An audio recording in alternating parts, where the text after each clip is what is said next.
Berdiri. Beri salam. Selamat siang. Selamat siang anak-anak semua. Kita mulai kegiatan alangkah baiknya kita berdoa menurut kepercayaan masing-masing. Berdoa dimulai. Berdoa selesai. Salam sempati. Cerdas, pintar, berprestasi. Semangat pagi.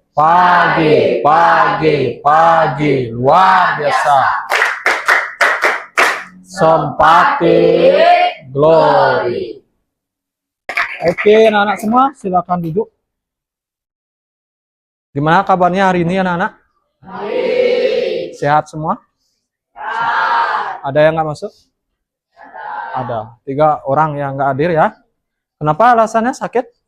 Sakit. Oke, anak-anak doakan temannya biar cepat sembuh ya. Biar bisa sekolah besok kembali dengan sehat seperti biasa. Oke, anak-anak. Untuk pertemuan kali ini, anak-anak bisa lihat di depan judul materinya ya. Berkaitan dengan norma ya. Patuh terhadap norma. Kira-kira ada yang pernah dengar atau pernah menerapkan apa yang dimaksud dengan norma? SD pernah? Pernah ya. Jadi diulang kembali terkait dengan materi ini. Jadi nggak asing lagi ya anak-anak ya. Jadi kalau misalnya udah jelas, bisa Bapak lanjutkan ya terkait dengan tujuan pembelajaran kita hari ini. Nah, tujuan pembelajaran kita ada 2. Ya, anak-anak nanti diharapkan bisa menjelaskan ya apa yang dimaksud dengan norma dalam kehidupan bermasyarakat atau dalam kehidupan masyarakat ya. Yang kedua, mengklasifikasikan macam-macam norma. Anak-anak pasti tahu ya macam-macam norma itu ada berapa ya. Nah, ini ada 2. Yang pertama, menjelaskan norma dalam kehidupan bermasyarakat. Yang kedua, mengklasifikasikan macam-macam norma. Oke, itu 2. Jadi sudah dipahami ya? Sudah. Nah, terkait dengan kesepakatan, di kelas kalian pasti udah ada ya kesepakatan kelas kalian sendiri ya. Nah, ini Bapak sendiri udah punya juga kesepakatan kelas. Yang pertama, berdoa sebelum atau sesudah kegiatan pembelajaran. Jadi sudah terlaksana ya, nomor 1 ya. Sudah? Sudah ya. Yang kedua, menjaga kelas atau kebersihan kelas ya agar tidak kotor ya, buang sampah pada tempatnya. Oke. Kayaknya sudah bersih ya di lingkungan kalian. Di kelasnya juga pasti udah dibersihkan sebelum masuk kelas ya. Tentunya pasti ada petugas piket yang ada di kelas ya. Jadi kelasnya wajib bersih ya sebelum mulai pembelajaran. Yang ketiga, mendengarkan siapa? Oh, guru yang ada di depan kelas. Kalau misalnya ada guru yang menjelaskan, kalian dengarkan dengan baik ya apa yang disampaikan biar bisa dicerna. Nanti tentunya kalau misalnya disuruh menjawab bisa menjawab. Yang terakhir, tidak bermain HP ketika guru menjelaskan. Misalnya ada perintah ya, kalian menggunakan handphone baru ambil HP-nya ya. Kalau misalnya nggak ada, handphonenya didiamkan dulu, ditaruh di tempat yang aman ya, agar nggak terganggu pembelajaran yang sedang berlangsung. Oke, itu kesepakatan kelas kita ya untuk hari ini. Untuk selanjutnya mungkinan nanti ada perbedaan lagi. Kalian sendiri yang akan menambahkan ya kesepakatan kelasnya apa aja. Oke. Mungkin itu ya untuk kesepakatan kelasnya. Nah, selanjutnya memahami perasaan kalian sendiri ya terkait dengan perasaan kalian hari ini. Kira-kira ada yang memilih nomor 1, nomor 2 atau nomor 3? Ada yang memilih nomor 1? Kira-kira di sini pilihnya nomor berapa? Ada yang ini? Yang kurang enak badan ada? Nah, Bapak sendiri juga ya masih kondisinya belum fit ya. Mungkin pilihnya nomor ini ya, nomor 4 ya. Ada yang ini? Yang merah ini? Nggak ada ya? Oke. Itu anak-anak ya terkait dengan apa ya? Kegiatan pembelajaran atau perasaan anak-anak pada saat belajar. Intinya anak-anak belajar di kelas itu fokus ya. Artinya pikirannya di kelas, nggak ada yang di rumah, nggak ada yang di sebelah ya, di setro ya, nggak ada. Atau pikirannya masih ke orang lain ya. Itu nggak ada. Fokusnya di pembelajaran hari ini. Untuk 30 menit ke depan ya, terkait dengan pembelajaran ini, kira-kira ada yang bisa menebak apa yang bisa kalian sampaikan terkait dengan gambar ini? Sembahyang. Berkaitan dengan norma apa?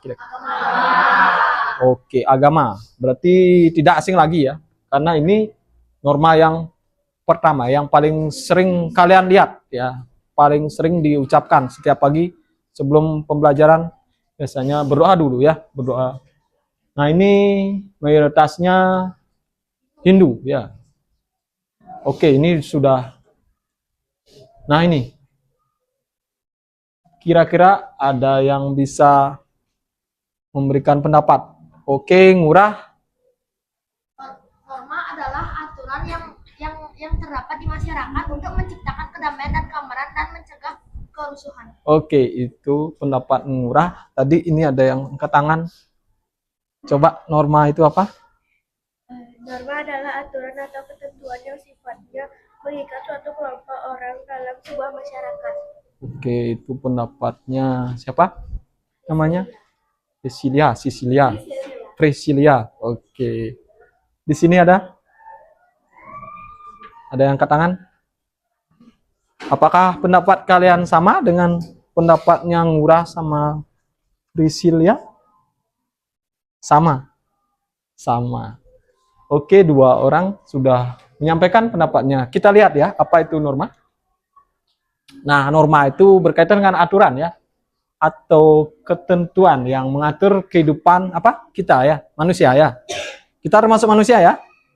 Ya, yang dipakai sebagai panduan atau tatanan untuk mengendalikan tingkah laku kalian ya.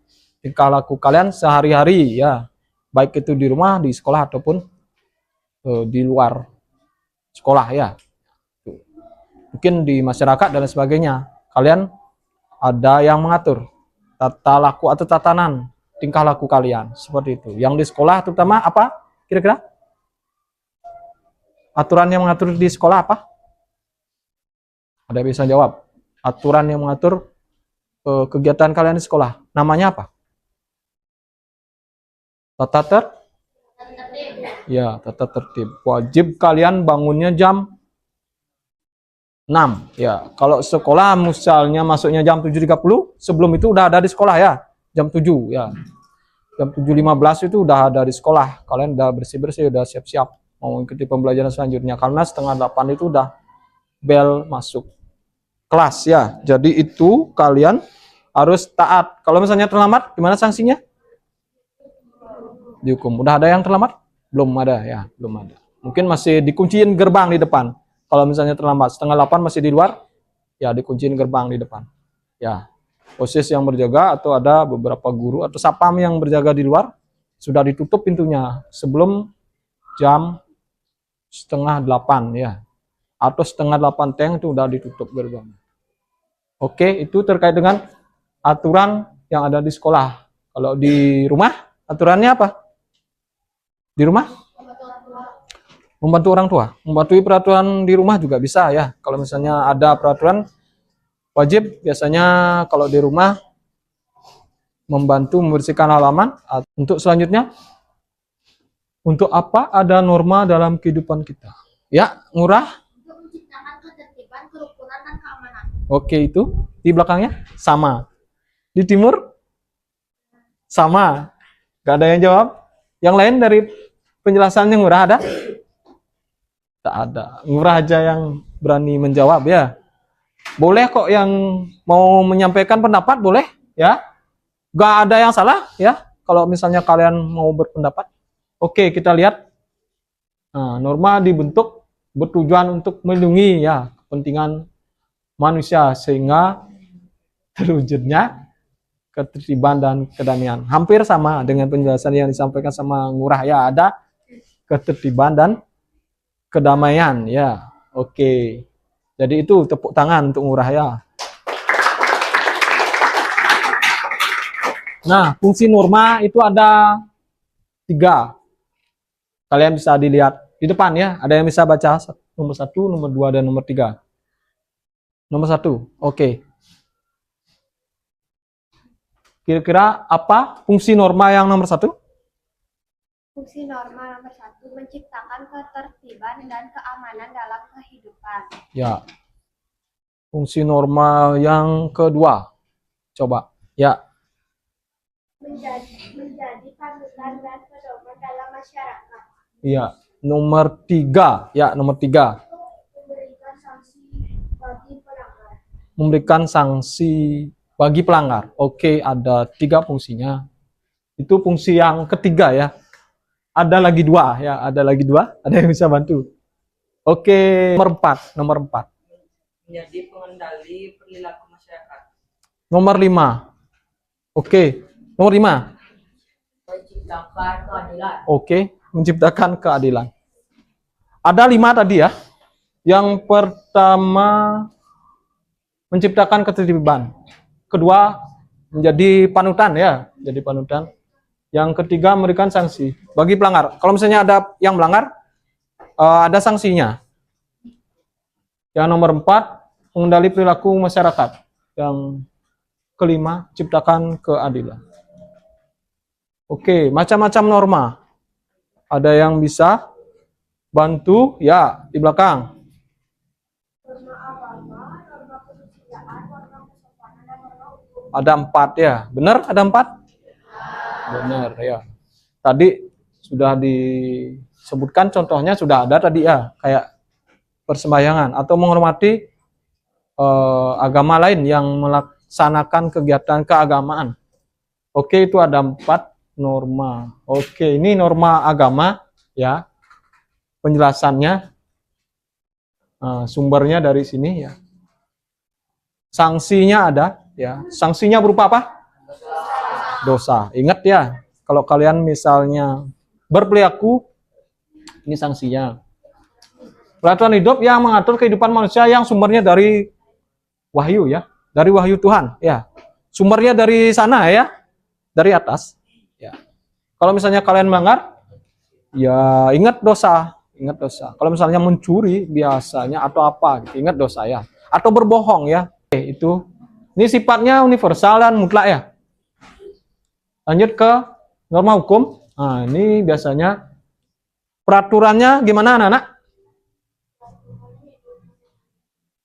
Oke, berkaitan dengan tingkah laku kita juga ya. Nah, dibuat oleh badan resmi tertentu. Atau badan resmi negara. Sanksinya ini tegas nih. Ada denda dan penjara. Ada yang mau dipenjara? Nggak ada ya pasti ya. Oke, itu sudah. Agama udah. Ya oke, nama kesusilaan.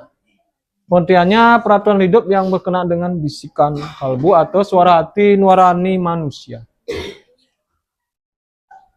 Sanksinya penyesalan. Nah, ini kurang tegas ya, tidak memaksa. Sifatnya tidak memaksa. Kesopanan. Nah, ini penjelasannya. Ini misalnya berkaitan dengan budaya masyarakat ya. Itu. Jadi nanti contoh-contohnya bisa cari sendiri ya. Oke, ini contohnya ya. Norma agama, norma kesusilaan, norma kesopanan, norma hukum ya. Ada yang melanggar kira-kira? Ini apa? Ini yang mana yang melanggar? Oh ini ya. Ini? Ah ini. Bonceng ya, bonceng 3 nih. Oke, itu norma hukum. Oke, refleksinya. Coba cek HP-nya ya. Dibuka ya. Bawa HP? Bawa. Yang bawa aja ya. Dikerjakan.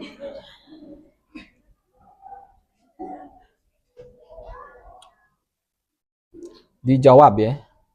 Itu yang nomor 1 ya. Tepuk tangan ya. Itu yang nomor 1. Jadi refleksi pembelajaran hari ini ya. Selanjutnya adalah kesimpulan terkait dengan pembelajaran kita hari ini ya. Kesimpulannya terkait pembelajaran kita hari ini adalah patuh terhadap norma. Itu adalah bentuk tanggung jawab kita ya. Bentuk tanggung jawab sosial yang tidak hanya penting untuk kebaikan pribadi ya, tetapi demi terciptanya kehidupan bagaimana? Yang harmonis dan tertib di dalam masyarakat. Seperti itu ya, kesimpulan pembelajaran kita hari ini. Sudah cukup sampai di sini? Ada yang bertanya? Oke, sudah cukup jelas ya? Jelas. Kita lanjutkan minggu depan ya. Terkait dengan pembelajaran kita minggu depan adalah bagaimana penerapannya nanti ya dalam kehidupan kalian sehari-hari dalam menjalankan keempat norma tersebut. Oke, terima kasih ya terkait dengan pembelajaran kita hari ini. Silakan ketua kelas bantu untuk doa penutup ya, silakan. Kita mengakhiri kegiatan hari ini. Kita berdoa masing-masing. Doa dimulai. Berdoa selesai. Oke, terima kasih anak-anak semua. Silakan kalian kembali ke kelas.